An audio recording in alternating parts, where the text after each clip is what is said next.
الحمد لله وكفى وسلام على عباده الذين اصطفى اما بعد شافع کونو مکہ کی راہ دکھلاتا رہا کہ شافع کونو مکہ کی راہ دکھلاتا رہا گمراہان شرک کو توحید سکھلاتا رہا پرچم اسلام ابر درخشاں کے روپ میں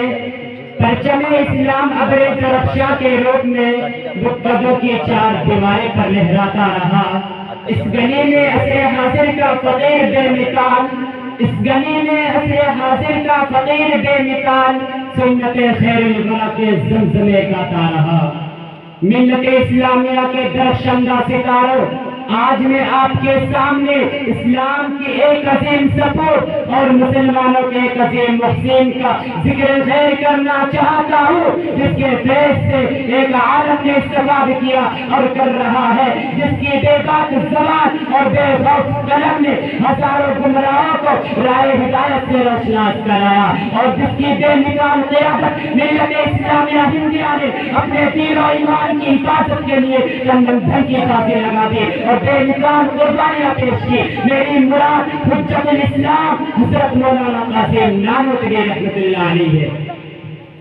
ملت اسلامیہ کے دھڑکتے دلوں یہ وہی مجاہد جلیل ہے کہ جنہوں نے باطل کو مٹانے اور اسلام کا پرچم لہرانے کے لیے کلمندھر کی بازی لگا دی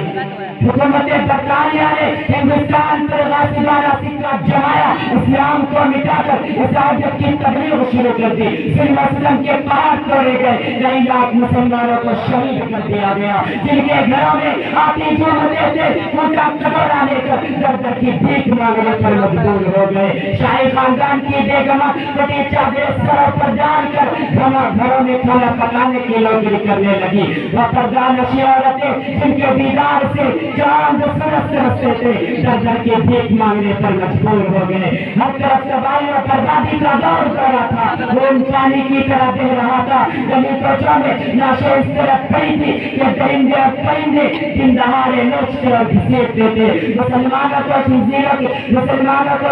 کے کانوں میں بند کیا جاتا تھا تو ہندوؤں کے منہ میں جاتا گوشت کو ٹھوسا جاتا تھا الغرض پوری داستان کون سے لبریز ہے علاج عیسائیت کو مٹانے کے لیے دہلی میں ایک میٹنگ لگائی جاتی ہے بسارت کو بصیرت کا پیکر قاسم نانوتوی رحمۃ اللہ علیہ دور اندیش مشورے دیتا ہے جس کے نتیجے میں ہندوستان میں عیسائیت کے لیے فکر قائم ہو جاتی ہے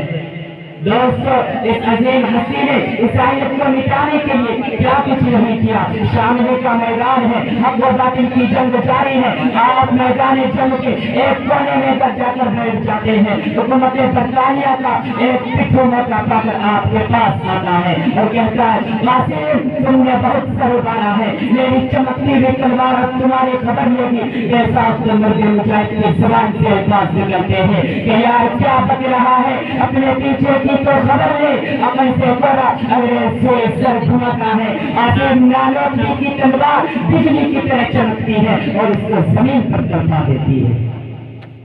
اسی جنگ میں موصوف کی گن پٹی پر گولی لگتی ہے بھارت بگڑ وہ ہو جاتی ہے کپڑے زور سے شرابور ہے مگر اصل استقلال کا یہ پہاڑ اٹھتا ہے اور دیکھتا ہے کہ کہیں گولی کا نشان نظر نہیں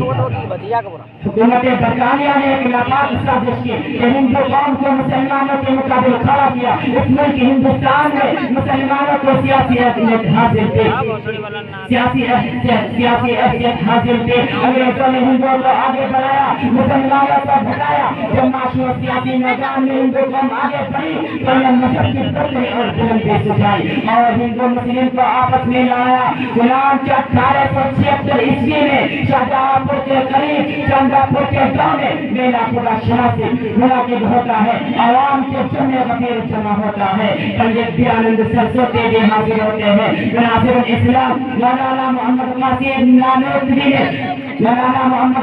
نانوتوی کو حقانیت اسلام جتانے کا موقع ملتا ہے عقل کا یہ پتلا اپنا موصول فقط عیسائیت کو بناتا ہے اور میدان جیت لاتا ہے 1877 عیسوی میں اسی جگہ آخر الدعوانا ماشاءاللہ جزاک اللہ. موصوف نے بہت ہی اچھے انداز میں اپنی یاد کردہ تقریر سامعین کے سامنے پیش کر رہے تھے. اب میں مجلس میں تھوڑی سی تازگی بخشنے